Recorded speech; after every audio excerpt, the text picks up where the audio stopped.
Halo Medikers, kasus korupsi di Indonesia rasanya tak akan pernah habis. Selalu saja ada dan merugikan negara. Sebagai negara hukum, sudah sepatutnya mereka mendapat efek jerah, bukan malah didukung. Seperti kasus benih jagung Arianto Prametu.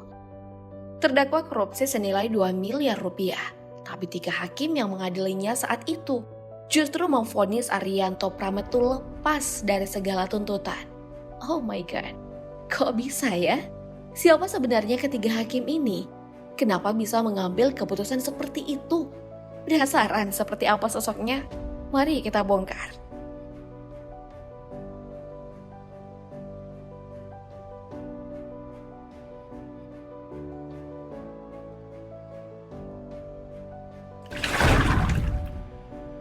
Sebelumnya Pengadilan Negeri Mataram menjatuhkan hukuman 8 tahun penjara dan denda 400 juta rupiah dengan subsidiar 3 bulan kurungan pada Arianto Prametu.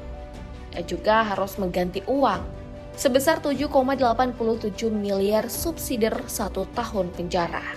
Dalam sidang itu, Arianto Prametu terbukti secara sah melakukan tindak pidana korupsi selain dalam dakwaan primer. Anehnya, Arianto Prametu tidak dijatuhkan pidana karena apa yang dilakukannya termasuk pelanggaran administrasi bukan korupsi. Wah, ini hakim dapat hukum dari mana ya, Pedegers? Jelas-jelas Arianto Prametu korupsi, tapi kok bisa diberi ruang? Tak cuma itu, Arianto Prametu juga berhak mendapatkan hak pemulihan, baik dalam kemampuan, kedudukan, harkat sampai martabat. Ketiga hakim yang mengadili Arianto Prametu adalah Suhartono, Igede Komang Adinata, dan Mahsa. Ya, Suhartono selaku Hakim Ketua di Pengadilan Tinggi Mataram, pria kelahiran 1 Januari 1960 ini, berpangkat sebagai pembina utama Madya 4. Soal pendidikan, Hakim Suhartono ini lulusan S1 dari Universitas Atmajaya Yogyakarta.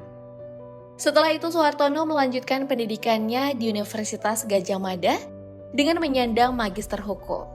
Dalam perjalanan karirnya, Suhartono terlebih dahulu beranjak dari bawah.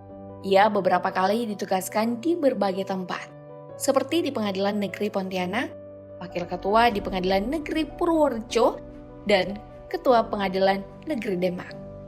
Tak cuma itu saja, Suhartono juga pernah menjadi Ketua Pengadilan Negeri Kandangan Hakim PN Jakarta Barat. Dan sejak Juni 2019 lalu, Suhartono diangkat menjadi Hakim Tinggi di Pengadilan Negeri Mataram, Nusa Tenggara Barat. Hakim selanjutnya adalah Igede Komang Adinata.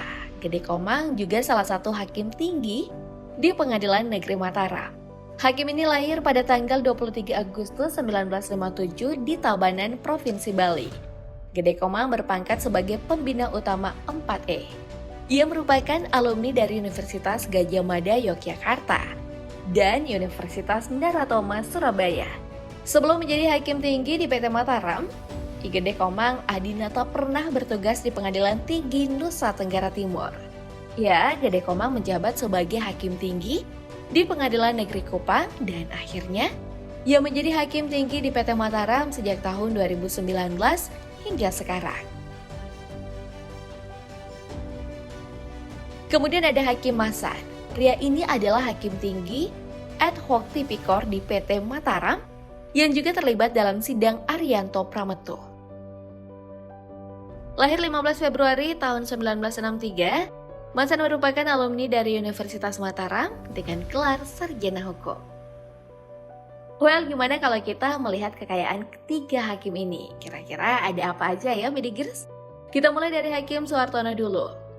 Dari data LHKPN, Suhartono tercatat memiliki total kekayaan senilai 2,8 miliar rupiah.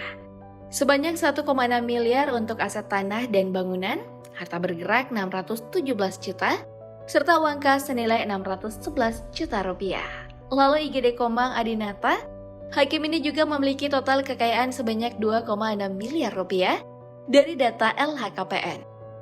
Dari 2,6 miliar itu terbagi beberapa aset. Untuk tanah dan bangunan senilai 2,2 miliar, harta bergerak 230 juta, dan uang kas sebesar 114 juta rupiah. Berikutnya Hakim Mahsan. Sebagai hakim ad hoc, Mahsan tercatat memiliki total kekayaan sebesar 1,2 miliar rupiah. Sebagian besar hartanya berada di tanah dan bangunan yang senilai 1 miliar rupiah. Kemudian harta bergerak sebanyak 191 juta dan uang kas senilai 17 juta. Tapi sayang banget Bidigers, ketiga hakim ini tak diketahui berapa jumlah mobilnya dan apa mereknya. Karena sampai saat ini belum ada sumber media yang merilis tentang hal itu. Meski begitu, tentu dong seorang hakim memiliki kendaraan untuk meringankan beban pekerjaannya. Iya kan Bidigers? Masa nggak punya?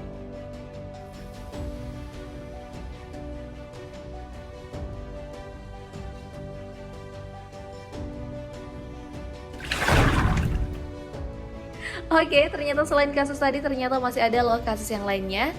Nah, Bidigers masih ingat nggak? Dengan kasus korupsi yang menjerat Idrus Marham di tahun 2018 lalu, mantan Menteri Sosial ini menjadi terdakwa atas kasus dugaan suap PLTU Riau senilai 2,25 miliar dari pengusaha Johannes Budi Sutrisno Kojo. Idrus Marham mendapat pengadilan yang rasanya tak adil dari seorang hakim. Awalnya ia divonis penjara 5 tahun dengan denda 200 juta rupiah, subsidi 3 bulan kurungan. Tapi setelah Idrus Marham melakukan kasasi ke Mahkamah Agung, ia hanya mendapat tuntutan 2 tahun penjara dengan denda 150 juta subsidi 2 bulan kurungan. Duh, kenapa ya Bidigers? Para koruptor Indonesia selalu dipermudah urusannya. Ada yang tahu kenapa? Nah, dan diketahui nih hakim yang mengadili Idrus Marham itu adalah Yanto.